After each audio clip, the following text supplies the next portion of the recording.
MBK, ceria, bahagia, jaya.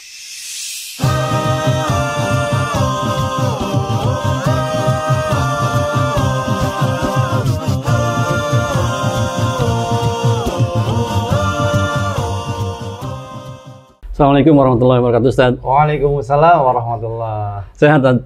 Alhamdulillah. Alhamdulillah, Masya Allah. Mudah-mudahan hari yang menyenangkan di hari ini ya. Alhamdulillah kita bisa berjumpa lagi pada kesempatan yang berbahagia ini. Pemirsa, sahabat sehat semua, tentu insya Allah pada kesempatan yang sangat baik ini dan berbahagia ini, kita kembali berjumpa dengan guru kita, Ustadz Dr. Yuda Setiawan Hafizahullah Ta'ala. Tentu kita akan berbincang-bincang terkait dengan kesehatan ya. Pada kesempatan kali ini, kita akan coba berbincang mengenai diabetes. Ya, ini suatu penyakit yang memang sudah tidak asing lagi. Bahkan sekarang penyakit ini banyak diderita oleh bukan hanya kalangan orang-orang yang dewasa atau orang tua, bahkan anak-anak juga sudah ada yang terindikasi dengan penyakit yang satu ini ya, penyakit diabetes. Tentu kita akan menggali bagaimana ciri-cirinya, kemudian bagaimana solusinya, atau bahkan penyebab-penyebabnya bisa hal ini terjadi kepada orang-orang atau bahkan usia yang masih muda sama sekali begitu ya. Maka insya Allah para sahabat sehat dimanapun Anda berada, tetap simak terus untuk perbincangan ini, semoga kita mendapatkan manfaat. Ya tentu baik, kita akan coba berbicara dengan guru kita, Ustadz Dr. Yuda Setiawan Hafizahullah Ta'ala. Insya Allah pada kesempatan pagi hari ini menjelang siang, kita akan memulainya tentu ya. Insya Allah sebagaimana tadi sampaikan mukadimah di awal, penyakit ini memang sudah menderita atau diderita oleh beberapa kalangan usia. Dari usia muda, usia menengah, bahkan usia yang sudah tua. Kalau dari ciri-ciri yang mungkin kalau di usia yang sudah tua bisa terlihat ya dengan adanya mulai melemahnya tubuh gitu kan. Tapi di usia muda ini gimana nih ciri-ciri orang diabetes yang masih usianya masih tergolong masih muda gitu? Masya Allah. Baik, bismillah sahabat sehat dimanapun berada. Pada kesempatan ini saya didampingi oleh Ustadz Abu Ihsan yang tentunya dengan kesibukan beliau tetap masih bisa berbagi kebaikan, alhamdulillah. Maka sahabat sehat dimanapun berada, diabetes memang menjadi sebuah penyakit yang tren atau menjadi naik daun. Kok bisa ada penyakit yang naik daun? Apakah ada penyakit yang sekarang sudah mulai surut ya, sudah mulai kusut, sudah tidak diminati lagi gitu? Ya, mungkin seperti itu ya. Tapi ternyata diabetes termasuk penyakit yang sangat diminati oleh hampir merata ya warga negara Indonesia. Itu diminati banget, Ustaz. Kenapa bisa diminati, Ustaz? Yang pertama, faktor-faktor yang mempengaruhi adalah semua tidak menyukai makanan yang ribet. Oh, instan. Semua sukanya instan. Ya, bahkan ketika kita menyampaikan tentang janganlah mengkonsumsi makanan yang lewat dari 8 jam. Malah jualan. Malah konsumsi. Malah belinya ngumpet-ngumpet. Memang kan sangat diminati. Ya. Kita mau ngomong apa lagi? Artinya mungkin tadi Ustadz menyampaikan diminati itu dari faktor dari sisi mereka mengkonsumsi makanannya tentunya. Penyebabnya. Oh iya, baik. Contoh gini. Di rumah Abu Ihsan contoh. Pinginnya sih wangi rumahnya. Cuman salah naruh. Iya ditaruhlah bangkai. Oh. Terus kok nggak bau kok? Kan belum busuk. Kalau udah busuk baru terasa baunya, tercium baunya. Terus mengatakan kenapa jadi bau nih? Bingung. Akhirnya beli apa? Beli minyak wangi, beli kapur barus, beli macam-macam. Tapi bangkainya ditaruh lagi, ditambahin lagi. Calon bangkai baru. Apa yang terjadi? Aroma busuk tersebut semakin bertambah parah, semakin menguat, semakin banyak baunya dan berbagai macam jenis kebauan. Bahkan mengalahkan bau minyak wangi itu sendiri. Bahkan mengalahkan bau minyak wangi itu sendiri. Bahkan bisa merusak gedung itu sendiri atau rumah itu sendiri. Saking banyaknya bangkai yang ditumpuk setiap hari. Nah, maka di sini sahabat sehat, kalau saya mengatakan mungkin bahasanya halus, diabetes penyakit yang sangat diminati. Kenapa sudah diingatkan, malah diburu dengan senang hati? Ketika hal ini terjadi gimana kira-kira? Ada dua faktor yang akan terjadi dalam dirinya. Ketika nasihat udah sampai, ilmu udah sampai, tidak dilakukan, maka akan mengatakan penyesalan. Iya. Aduh, kalau tahu gini, saya ikutilah nasihat waktu itu. Kalau kayak gini, saya akan bertahan untuk membersihkan sesuatu yang merusak diri saya. Ini penyesalan namanya. Artinya kalau ketika seorang menyesal, berarti sudah mengalami. Iya, betul. Ya, tidak ada orang menyesal sebelum mengalami. Iya. Itu nggak ada. Makanya, aduh gimana ya. Nah, tidak gimana-gimana. Permasalahannya adalah penyakit tersebut sudah merusak apa? Maka disitulah harus ada perubahan. Harus ada sebuah perbaikan. Ya, bisa menyebabkan atau bisa melalui 4 tahapan. Pertama adalah detoksifikasi. Detoksifikasi. Iya, karena sumbernya adalah faktor perilaku. Ya, bahasa kita habit lah ya. Suatu kebiasaan yang tren gitu ya. Buruk, ya. Apa saja? Dari makanannya. Makanannya udah buruk. Yang kedua, lingkungannya. Lingkungannya udah buruk. Ya contoh, nggak apa-apa, makan aja, mati itu memang sudah takdir. Iya sih, semua takdir semua gitu ya. Tapi di dalam takdir ada sebuah amanah. Iya. Ya, amanah untuk menjaga tubuh. Amanah untuk memperhatikan makanan. Ini amanah. Yang ketiga, sikap. Karena lingkungan yang tidak baik, sikap juga akan berpengaruh. Makanan yang kurang baik juga sikap akan berpengaruh. Perlu didetoks semuanya. Bagaimana detoksifikasi makanan? Ya, pertama ya, perhatikan makanannya dulu yang buruk, jangan dimakan lagi. Yang kedua, yang sudah tertumpuk, itu dikeluarkan kembali. Ya, ya. Efeknya gimana? Demam ketika sudah menekan pada organ usus besar. Jadi detoksifikasi itu bisa menjadikan efek demam itu. Demam. Oh iya, betul. Demam. Usus besar itu demam. Maka ketika orang demam, mohon maaf, orang demam terus buang air besarnya lancar, ya nggak jadi demam. Iya. Makanya kalau orang demam sudah buang air besar belum? Belum, masih demam. Sudah belum? Sudah, alhamdulillah tuntas, plong semuanya. Ya nggak jadi sakit. Gitu. Sudah keluar racunnya. Sudah keluar racunnya. Atau muntah. Muntah juga sama. Dia akan mengurangi panas. Tapi beda dengan usus ya, kapasitasnya. Siapa lagi? Ketika detoks oleh makanan, keluar jerawat. Itu bagian dari detoks. Detoksifikasi dari makanan. Yang ketiga gimana? Gatal. Gatal juga detoks. Siapa lagi? Rambutnya rontok. Itu ketika yang diserang adalah usus besarnya. Bagaimana ketika diserang adalah ginjalnya? Ya, berbeda lagi. Banyak keluar kotoran dari telinganya. Oh iya, kotoran telinga. Banyak kotoran di telinganya. Yang kedua, kotoran di wilayah matanya, keluar dia. Rambutnya rontok, juga sama. Ya. Maka di sini, kalau kita mau ngobati, bukan ditambahkan racunnya. Kalau kita mau ngobati, bukan ditambah sampahnya. Kalau mau ngobati, bukan ditambah bangkainya, bukan. Tapi hilangkan itu semua, ya. Perbaiki makanannya, detoksifikasi. Iya. Nih, ini baru itu.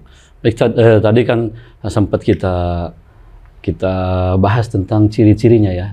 Tadi masalah ciri-ciri diantaranya itu tadi ada detoksifikasi, yang dari detoksifikasi itu ada keluar kotoran telinga gitu kan, keluar juga ada mungkin kotoran di mata itu kan. Nah kalau ciri-ciri, misalkan ada yang mengatakan ciri-ciri orang yang mulai ada gula darah tinggi, dia lemes atau mungkin pada waktu-waktu tertentu pengennya tidur, padahal waktu itu saat untuk beraktivitas. Apakah itu betul Tad, seperti itu? Betul, ketika mempunyai gangguan khusus. Tidak semua diabetes itu mempunyai gangguan lemas atau mengantuk, tidak tentu. Belum tentu gitu Mas. Ya. Pertama, ketika dia ngantuk, ketika dia lemas, ya, berarti mau hubungan dengan apa? Ya dengan usus besar yang menekan ginjal. Ini. Tapi ketika yang menekan liver dan menekan jantung, pola nggak bisa tidur. Nih, ciri khasnya ketika yang mudah tidur lidahnya putih. Kalau yang nggak bisa tidur, dia lidahnya merah. Apakah di antara itu ada pembandingnya? Ada. Punya luka bisul yang nggak sembuh-sembuh. Bisul yang nggak sembuh-sembuh yang bernanah. Karena nanah itu salah satu ciri khas gula tinggi. Nanah, ciri khas gula tinggi. Atau luka itu adalah gula tinggi. Maka kalau orang mengatakan, kok saya bisul sampai sebulan nggak usah sembuh, cek gula darahnya. Atau bahkan suka ada luka yang sampai bernanah gitu, ya, sama itu ya? Sama. Cek, itu biasanya gula darahnya tinggi. Kenapa? Kok bisa bernanah? Kok bisa nggak sembuh-sembuh? Kenapa? Pertama, sahabat MPK dimanapun berada, tidak memperhatikan makanannya. Menyepelekan bahwa makanan tersebut tidak akan menyebabkan apapun. Tidak berefek begitu? Tidak berefek. Yang ketiga, ya, menyamakan seseorang dengan orang yang lain. Contoh, saya makan nggak apa-apa, Ustadz makan mungkin nggak apa-apa, ternyata masalah. Karena setiap orang mungkin daya tahan yang berbeda. Dan makanan tersebut mengandung oksidan. Nah, oksidan inilah yang menyebabkan mengentalnya darah. Nah, mengentalnya darah otomatis gula di dalam darah itu yang disalurkan ke organ-organ tubuh untuk berubah menjadi energi, dia menggumpal atau mengendap di saluran peredaran darah. Ketika hal tersebut tidak bisa dirubah menjadi energi, menjadi tenaga, apa yang terjadi? Akan menjadi darah mengandung gula. Gula yang menumpuk di kadang. Gula yang menumpuk di dalam darah. Tidak bisa dicerna gitu ya? Nggak bisa dicerna. Betul. Itu menjadi penyakit. Dan gula tempatnya bakteri. Bakteri bahasa kita itu racun. Jadi darahnya banyak racun. Makanya ada yang bertanya, kan bekam bisa mengeluarkan racun dalam darah. Ya. Apakah bekam juga mengobati diabetes? Sudah terjawab sebenarnya. Iya. Oh, iya. Bekam itu jelas mengobati diabetes. Apakah bisa menurunkan gula darah? Bismillah, pasti. Kok bisa pasti? Nah, urutannya jelas. Iya. Kalau kita merujuk apa yang disampaikan oleh Rasulullah SAW, ya, bekam itu mengeluarkan darah. Ya, mengeluarkan darah, meringankan tubuh, menajamkan penglihatan. Nah, pertanyaannya adalah orang yang diabetes kenapa lemes? Beban tubuhnya terlalu berat. Oh, iya. Ya, yang dibutuhkan nutrisinya kurang. Jadi antara beban dengan kekuatannya tidak seimbang, makanya berat, makanya dibekam. Yang kedua, apakah orang diabetes juga dia pandangannya berkurang banyak? Ya, kalau makanya ada yang matanya mulai kabur-kabur, cek deh gula darahnya. Cek. Maka bekam itu solusi. Jelas, dijelaskan oleh Rasulullah. Bekam itu mengeluarkan darah. Kedua, meringankan tubuh. Ketiga, menajamkan penglihatan. Kalau Anda masih berdebat, oh kita cek, coba boleh dicek. Maka bagaimana caranya untuk menguatkan tubuh ketika titik bekamnya? Nah, ini yang paling utama, teman-teman. Untuk menguatkan energi bagi penderita diabetes, yang paling utama adalah betisnya. Betisnya. Itu di wilayah betis kan dari agak ke atas sampai ke bawah nih tadi. Itu seluruhnya atau bagaimana? Betis, seluruh betis. Pokoknya cari aja, tek mentok sakit bekam. Tek mentok sakit bekam. Itu titik simbol-simbolnya. Karena setiap berhentinya, contoh di sini nih betis. Tek, oh di sini bekam. Tek bekam. Bekam. Seluruh wilayah kaki yang bagian lutut ke bawah bekam. Cari titik-titik yang sakit-sakit tadi di betisnya. Iya. Mau di pinggir, di tengah, di samping, pokoknya nggak berurutan, nggak masalah. Yang titik yang sakit, karena titik inilah titik organ dalam, ya. Dan ketika itu terjadi, maka alhamdulillah langsung terasa lebih bertenaga. Iya. Ya, kenapa seseorang yang kena diabetes juga lukanya di kaki nggak sembuh-sembuh?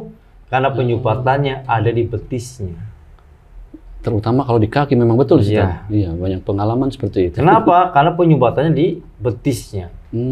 Sehingga nutrisi dari atas ke bawah tidak nyampe ke betis, ke bawah lagi ke telapak kaki contoh. Nggak nyampe. Kok nggak nyampe? Karena tersumbat. Kenapa tersumbat? Karena lemahnya organ. Kenapa lemahnya organ? Ada gula yang mengendap yang menutup peredaran darah. Karena itu termasuk organ terlalu jauh dari jantung. Ini kalau lemas. Iya. Bagaimana dengan pandangan? Pandangan itu akan berhubungan dengan sistem kelenjar. Semua sistem kelenjar, iya, akan berpengaruh. Makanya ketika kita nerapi mata, kenapa seringnya di wilayah sini? Kenapa di wilayah sini? Karena dua titik ini adalah pengendali kelenjar. Terus bekamnya di mana? Di sini. Ini titik lambung. Ini titik usus. Di wilayah pinggang. Tek, mentok, bekam. Ke atas lagi pinggang, tek, bekam. Selesai. Titik pengendali kelenjar di mana? Di wilayah antara ini apa namanya? Tulang. Belikat. Di atasnya ada bahu. Nah, bahu di bawahnya nih. Nah, ini yang seperti ini ya. Tek sakit, bekam di situ. Boleh bekam di kepala? Boleh. Ya, boleh, tapi bagian atas ini. Clear. Badannya kuat, seger itu ya. Segar, ringan, matanya jelas. Bismillah. Masya Allah. Ya. Ini baru permasalahan ciri-ciri lemes dan gangguan pandangan.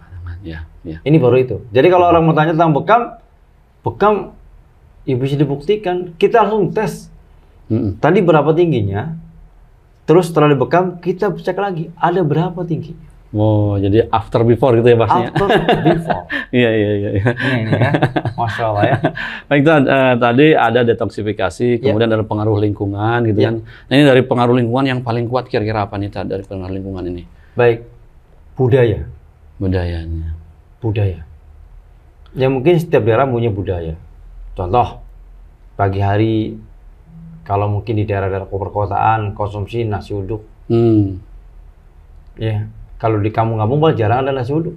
Adanya mungkin ubi rebus. Iya. Jagung rebus. Ya, ubi bakar ya, Ustaz. Ubi bakar. Iya. Atau waluh. Rebus juga. Ya, ada pisang goreng kan. Ada pisang goreng. Ini kalau di kampung-kampung. Ya. Dari perkotaan malah nasi uduk. Ya. Kayak kerupuk, pakai kacang, sambal kacang, ya. Pakai mie. Ya, pakai jengkol yang sudah dimasak begitu lama, ya merubah proteinnya, ya menjadi toksit, ya, apa namanya ya, sayur apa namanya itu, ya, jengkol itu ya. Terus apa lagi? Ada lagi namanya telur yang digoreng, ya, yang terlalu tipis, campur dengan bawang merah, campur dengan mecin, nah semuanya bercampur. Iya. Kok apal ya? Apal kan? Ngelihat ya. Pernah ngelihat, pernah beli. Gitu. Artinya gini, ketika seseorang terlalu sering, itu bermasalah. Betul. Sekali-kali, oh boleh. Nah ini budaya. Apa namanya? Lingkungan. Ya. Nih, ada juga yang lain, ada lingkungan yang kurang baik ya. Pagi-pagi sudah minum teh manis. Sudah minum teh manis. Roti. Pakai roti, nah itu benar. Iya. Ini masalah. Cocok kan teh manis celup roti gitu. Nah, udah nggak beres tuh. Nih, berarti tehnya teh celup, bukan teh tubruk. Ini beda ya tadi ya? Beda. Iya. Karena teh yang asli sebenarnya warna coklatnya ini, ya, itu sudah lama, dia agak lama, larutnya lama warnanya gitu. Itu sudah mempunyai pewarna, ya. Sudah dipernis lah bahasanya, sudah dicat itu. Masa celup langsung jus warnanya, itu aneh. Karena saya kebetulan kan tinggal di puncak kan. Di sana banyak teh. Ya warga kadang lagi ngasih teh sendiri, itu lama warnanya. Untuk mendapatkan warna seperti itu lama. Iya. Gitu ya. Ini yang murni ya. Beda dengan teh celup ya. Ya mau teh celup, mau teh yang serbuk juga yang dikasih warna juga banyak. Banyak. Dipernis, dicat tuh ya. Nah ini, maka lingkungan berpengaruh. Iya. Ini baru lingkungan, pola makanan, lingkungan. Detoksifikasi makanan sudah. Bagaimana detoksifikasi lingkungan? Merubah budayanya, berbeda dengan budaya yang sedang berjalan. Jadi walaupun itu merupakan suatu kebiasaan atau mungkin tadi disebut sama Ustadz budaya, selama itu memang manfaatnya kurang baik ya tidak mengapa kita merubahnya gitu, bahkan tidak harus gitu ya. Nggak masalah. Dan itu tidak akan menjadikan sanksi sosial. Contoh, kebiasaan di sana makan nasi uduk, terus kita tiba-tiba makan nasi putih, itu disangsikan nggak mungkin ya, nggak mungkin ya. Kedua, mungkin di sana biasa minum teh pagi-pagi, kita rubah jadi minum madu atau minum air putih, disangsi sosial, kan nggak mungkin. Iya betul. Nggak mungkin ya, kecuali ya kita pakai baju kemeja di sana kebiasaan, terus di sana kita pulang nggak pakai kemeja, ya pasti. Atau kita nggak pakai baju sama sekali, ya pastinya ada sanksi sosial karena nggak sopan, nggak beradab ya. Iya, betul. Nah ini tentang detoksifikasi lingkungan ya. Maka berani. Terus apa lagi? Mungkin lingkungannya, mohon maaf, terkontaminasi oleh polusi udara. Ya, jadi oksidan dalam tubuh semakin meningkat, atau karbon dioksida akan meningkat dalam tubuhnya. Ya. Karena saya pernah silaturahmi waktu itu di suatu daerah, itu daerahnya bau ini obat nyamuk. Oh, ya polusi dari pabrik obat nyamuk. Ya, ini polusi. Nah, obat nyamuk kan jelas ya, karbon ya, bukan minyak wangi. Nah, ini masalah juga, Ustaz. Betul. Bagaimana faktor yang ketiga? Sikap. Ya, sikap yang perlu dipahami adalah 3 faktor. Pertama, sadar diri. Yang kedua, memaafkan. Memaafkan. Ya, yang ketiga, mengalah. Ini sulit semua, Tad. Sulit. Makanya detoksifikasi ada 3 tadi ya. Makanan, lingkungan, jiwa, psikisnya. Makanan, jenis makanan sudah. Lingkungannya sudah. Memperbaiki kebudayaan yang buruk. Ya. Yang ketiga adalah faktor psikisnya. Pertama adalah sadar diri, kedua memaafkan, ketiga apa tadi? Yang ketiga adalah mengalah. Oh iya betul. Nah, ini bisa nggak didetoksifikasi dengan ini? Bisa. Sudah. Kalau bisa, berarti insya Allah akan ada kesembuhan. Ya. Berarti pengaruh banget sadar diri ya? Pengaruh. Loh, emang pengaruh ciri-ciri nggak sadar diri itu apa? Ya menang sendiri. Itu nggak sadar. Nggak sadar. Nih, yang kedua apa lagi? Nggak sadar diri. Ya, bahwa tidak mengakui ada yang lebih pintar dari dirinya. Berarti merasa dia paling pintar. Paling pintar. Semuanya kalau nggak diri nggak bisa. Tuh. Ini nggak sadar diri. Ya. Terus yang kedua, ini contoh aja ya. Kalau banyak-banyak nanti materinya seharian. Iya. Gitu ya. Baik, Tuhan. Yang kedua adalah memaafkan. Kemarin ada yang bilang gini, saya sudah memaafkan, cuman kalau ketemu teringat kembali. Nah ya gitu, Tad. Banyak itu seperti itu, Tad. Iya, saya mengatakan itu belum memaafkan, Bu. Itu baru melupakan. Enggak, saya udah memaafkan, bener. Bu, tahu nggak Ibu? Saya sampaikan gini, Bapak contoh. Bapak pernah naik motor Pak ya, ke Bali, contoh. Iya. Berarti Bapak pernah ke Bali? Pernah. Ada kenangan nggak? Ada. Saya tanya ke Bapak.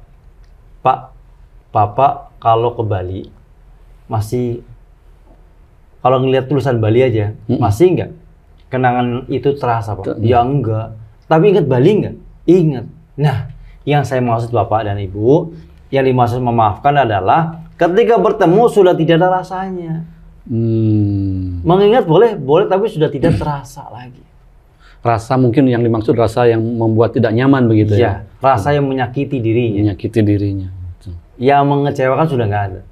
Kalau nggak ingat sama sekali nggak mungkin. Saya ingat sih, cuman di hati saya sudah nggak ada rasa sakit, udah nggak ada rasa kecewa, nggak ada rasa pengen menghindar, nggak ada. Jadi yang paling utama lah, ciri-ciri orang sudah memaafkan adalah ketika bertemu dengan yang menyakitinya, sudah tidak merasakan sakitnya. Oh betul. Gitu. Ya. Itu berarti dia sudah memaafkan. Iya. Kalau masih terasa, berarti belum memaafkan, baru melupakan. Dan melupakan adalah berhenti untuk tidak mengingat. Kalau orang mengatakan bahwa bagaimana supaya saya tidak mengingatnya? Tidur.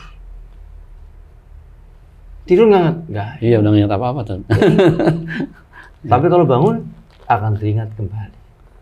Yeah. Terus tidur terus, ya tidurlah terus dan dibungkus, insya Allah nggak ingat. Wah, jangan begitu tuh. Nah, sama harus dibungkus ya. nggak ingat lagi, ya. Iya. Artinya apa? Bisa jadi ketika seorang tidak mau memaafkan bisa sampai di bawah matinya. Oh iya. Berapa banyak orang itu? Banyak. Nanti sampai ketemu di akhirat nanti. Wih, dendamnya sampai ke akhirat sana. Dan itu pernah dengar. Ada orang, saya tidak akan pernah memaafkan. Ya, kita ketemu aja nanti di akhirat nanti. Ya, berarti kan nyampe dibungkus. Betul. Nyampe dibungkus. Nah ini terjadi. Maka sahabat MPK dimanapun berada, janganlah kayak gitulah. Ya. Iya. Yang terakhir adalah mengalah. Ya, mengalah memang ya berat juga sama seperti memaafkan. Sama. Artinya di sini ada orang berbeda mengartikan. Orang mengalah itu seolah-olah ketika hari ini, mohon maaf Ustaz, contoh hari ini ya, kita sudah ngantuk, terus kita tidur, dan kita puas dengan tidur kita. Apa yang terjadi? Bahagia. Betul. Tapi bagaimana orang yang nggak bisa tidur disuruh tidur? Apa yang terjadi?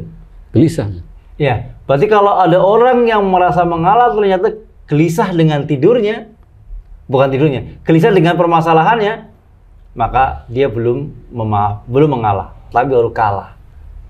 Ada kalah, ada mengalah. Ya? Ada kalah, ada mengalah.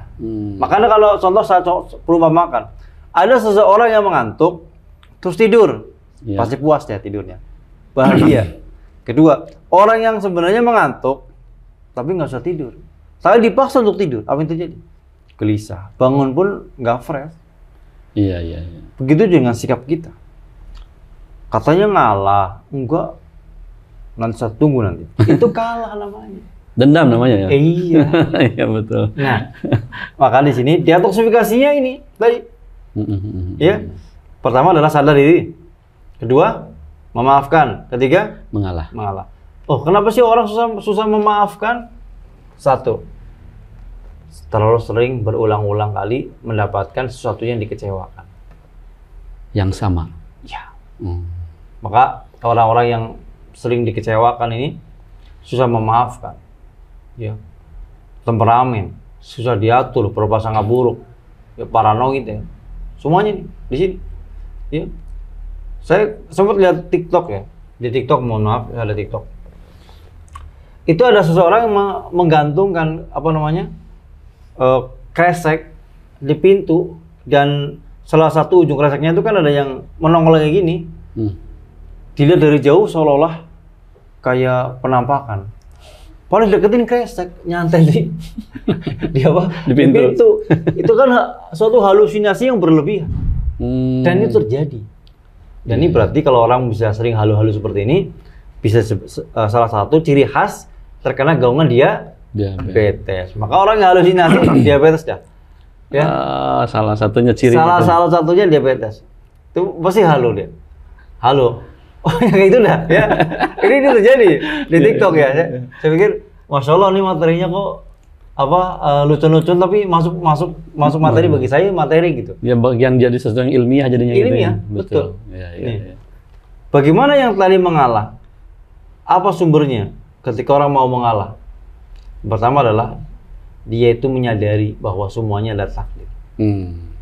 Bagaimana kalau yang kalah dia melawan takdirnya? Dari ketika waktu ini akan pengaruh. Kalau orang ini sadar diri pasti memaafkan. Kalau orang itu sadar diri pasti mengalah. Berarti ada keterkaitan antara tiga ini. Pasti keterkaitan. Betul. Tidak ada orang yang memaafkan ketika tidak menyadarinya. Tidak ada. Oh, iya, tidak ada. Betul. Dan tidak ada orang yang mengalah ketika tidak menyadarinya. Tidak ada. Ya kalau semua nggak terima, contoh ada mungkin ya, ada teman-teman kita mungkin malah makannya tambah banyak, sama aja. Sama aja. Itu akan menyebabkan gangguan diabetes kan tidak menyadarinya dan berperilaku tidak normal. Ya, karena dengan porsi yang berlebihan tentunya akan memperberat kerja organnya begitu. Betul.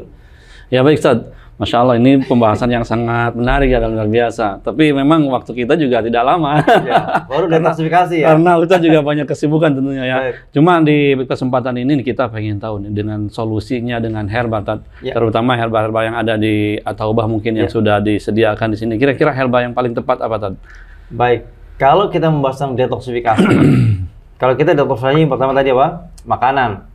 Kalau makanan berarti dengan sesuatu yang membuang, Detok ya itu. menyerap gamat. Oh, herba untuk menyerap gamat. Gamat. Wah, saya nggak mungkin dapat gamat. Mungkin ada di Papua, mungkin nggak ada gamat. Ya gampang, tinggal telur aja, telur putih telur itu obat juga. Putih telur itu obat gula. Dia menyerap racun dalam tubuhnya. Tapi dalam keadaan mentah tadi ya? Mentah. Ya, karena kan ada sebagian mungkin dari teman-teman kita sahabat sehat yang bingung ini putih telur diapain masaknya gitu kan? Ya, itu dimakan. makan mentah gitu. Dimakan. Kalau bukan buat luluran bukan, ya, buat makan ya. Iya, iya. Nih. Baik, Ustaz.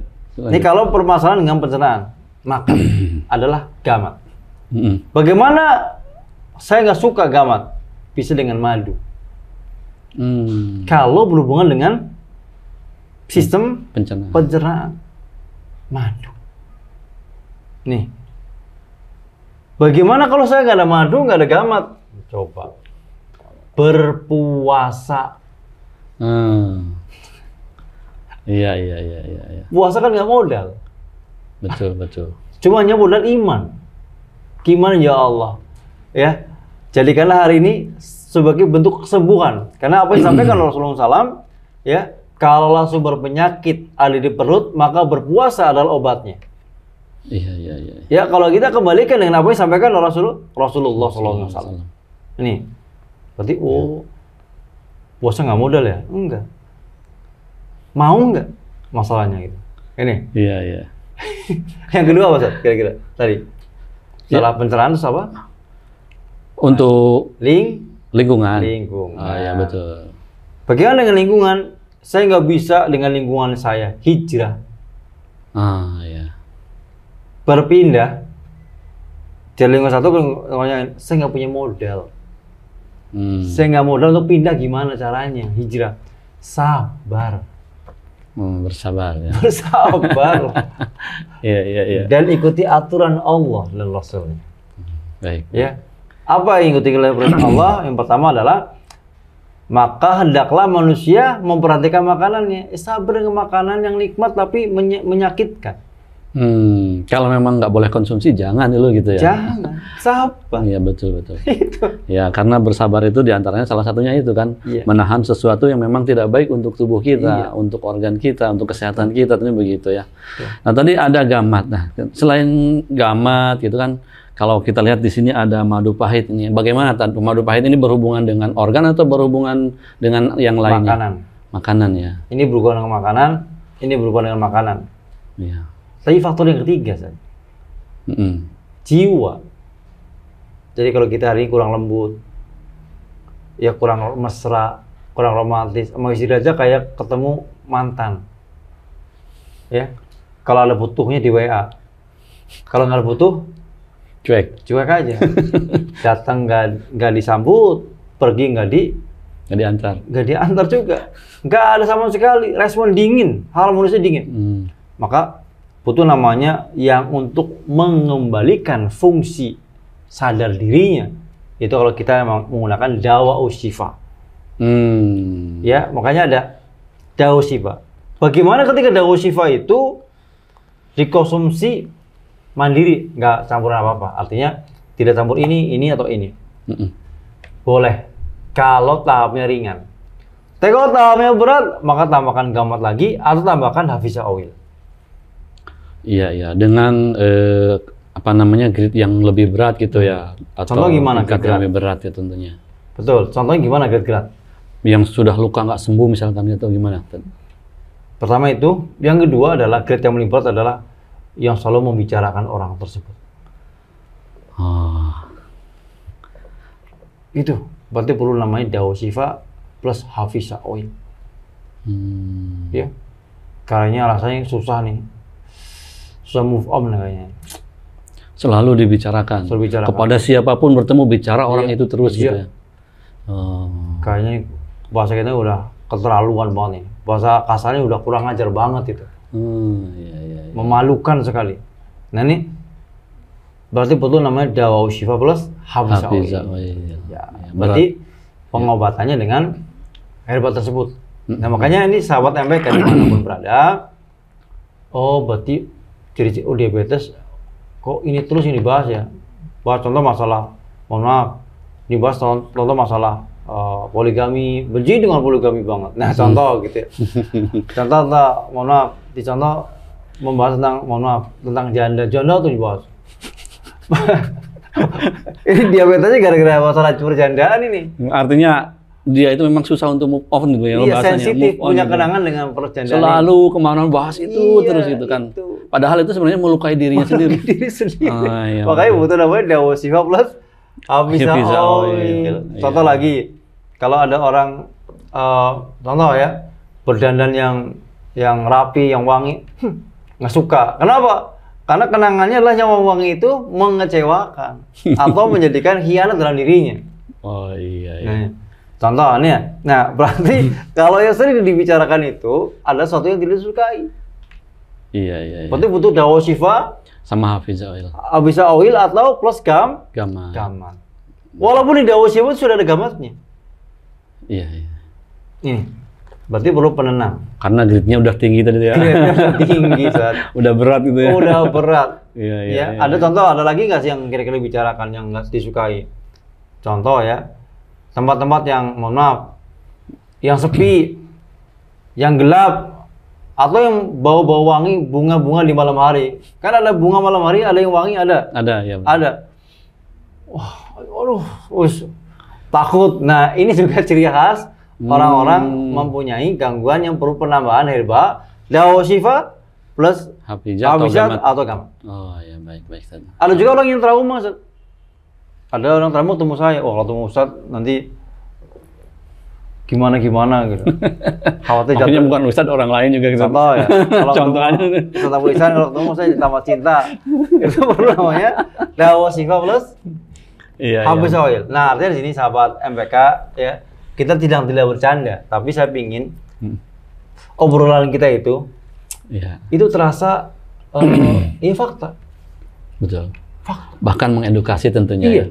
Iya. Kalau kita mau hubungan herba, maka ada hubungan keterkaitan kekuatan herba. Pertama, makanan. Kedua, lingkungan. Sifat atau psikologinya. Nih, kalau udah tiga-tiganya bermasalah semua, ya makan bermasalah, lingkungan bermasalah, psikisnya bermasalah, terus gimana Jong, herbanya apa? Pasti nanya gitu. Iya betul. Herbanya ya cukup 2. Dawa Syifa plus gamat atau Dawa Syifa plus Hafizah Oil.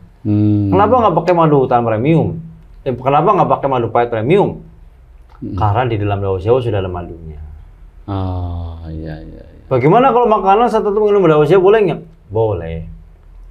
Tapi bukan ranahnya. Pas kita boleh nggak? Boleh. Orang nggak sakit aja boleh, apalagi sakit. Iya. Kan gitu.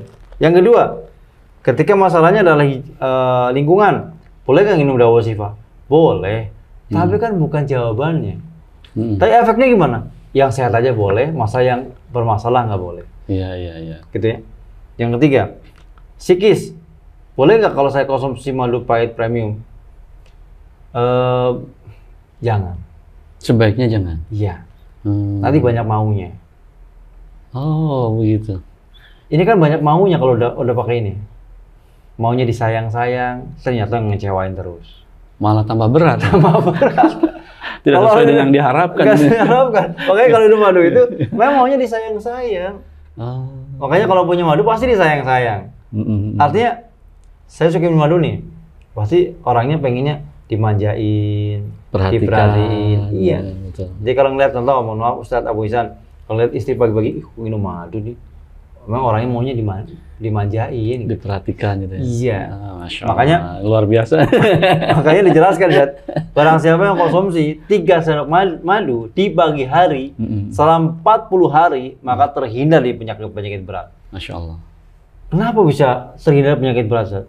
Ya orang dimanjain terus. Betul, betul, betul. Mau pulang apa? Mau berangkat apa? Mau tidur, pijitin ya. Jadi ada bahagia ya, ada kebahagiaan. Iya, mereka selalu merasa bahagia terus. Nah, orang yang minum madu ini, dia tuh merasa bahagia terus dan menolak sebuah kekecewaan. Berat, makanya sudahlah. Ini artanya beda nih. Iya, iya. Ini beda bloknya nih. Iya, Ya. betul, betul. Bloknya adalah makanan. Jangan pada masalah kekecewaan. Betul, betul. Makanya kalau kasih ini, ya nggak sesuai dengan fakta. Yang mengecewakan di sampingnya, yang mengecewakan di depannya. Selalu ketemu setiap hari. Ketemu terus. Ya, orang mengatakan, setelah minum madu kok saya gulanya naik ya. Katanya madu mengobati diabetes. Tanya lagi, ibu diabetes kan psikis, minum madu? Iya, nggak cocok. Nah iya. Nggak cocok. Minumnya apa? Dawa Syifa. Sama gamat. Sama Kalau gamat. enggak Hafiz Oil. Sama apa sawit? Kalau nggak punya apa-apa gimana? Telur putih. Iya, iya. Putih telur. Gitu, San. Saya begitu sederhananya sebenarnya. Iya, iya. Permasalahannya tidak diketahui. Betul. Tidak diketahui. Iya. Makanya konsep tadi 40 hari konsumsi madu, ya karena hidupnya selalu bahagia dan perlu dimanjakan. Kalau 40 hari penuh kekecewaan, ya nomor tinggi diabetesnya. Gitu ya. Berapa gitu? Iya, iya, iya. Semoga terjawab. Baik, Ustaz. Alhamdulillahirrahmanirrahim. Masya Allah, Ustaz. Perjumpaan kita di kesempatan kali ini sangat bermanfaat tentunya pembicaraannya. Dari mulai tadi bahwa ada faktor makanan, faktor lingkungan, faktor psikis. Faktor psikis juga dipengaruhi oleh sadar diri, kemudian juga memaafkan, dan juga bersabar tentunya ya. Baik, sahabat sehat, kalau tadi kita sudah bahas bagaimana dengan herba yang direkomendasikan untuk mengatasi gangguan gula darah ini, ada madu pahit, ada juga gamat, ada juga hafijah, dan tentu yang jangan lupa ada lagi dawa usyifa. Cuma semuanya memang ada grid atau ada ranahnya sendiri. Kalau kata Ustadz nanti ada RT-nya masing-masing gitu. Kalau orang yang butuh perhatian ya, kalau yang ada yang perhatikan di rumahnya ya madu yang lebih utama tentunya bagus ya. Tapi kalau yang aduh kayaknya yang merhatiinnya juga kayaknya cuek-cuek aja gitu. Dawa syifa aja mungkin ya, dawa syifa Hafiz Oil sama mungkin nanti gamat begitu ya. Betul. Sahabat sehat dimanapun Anda berada, tentu ini suatu perbincangan atau pertemuan yang sangat berharga dan sangat bermanfaat tentunya. Dan insya Allah kita juga akan berjumpa di kesempatan yang lain karena beliau guru kita ada juga acara yang lain, agenda yang lain mungkin ya tentunya ya, kesibukan di setiap harinya, aktivitas rutinitasnya. Mudah-mudahan beliau diberikan kemudahan oleh Allah Subhanahu wa Ta'ala dan juga keberkahan dari ilmunya dan keberkahan dari waktunya juga. Sahabat sehat dimanapun Anda berada, tentu kita cukupkan dulu mungkin untuk pertemuan kita pada kesempatan kali ini, dan jangan lupa untuk mendapatkan herba-herbanya tentu ada di mana saja tempat Anda berada, karena dari At-Taubah itu sudah banyak ya gerai-gerai yang ada di seluruh Indonesia tentunya ya. Insya Allah tinggal nanti hubungi nomor-nomor yang memang ada di sekitar Anda, dan juga ada mungkin nanti bisa nonton ya di YouTube-nya dan yang sebagainya. Anda bisa mendapatkan informasi yang lebih banyak tentunya di sana ya. Ustaz, terima kasih waktunya.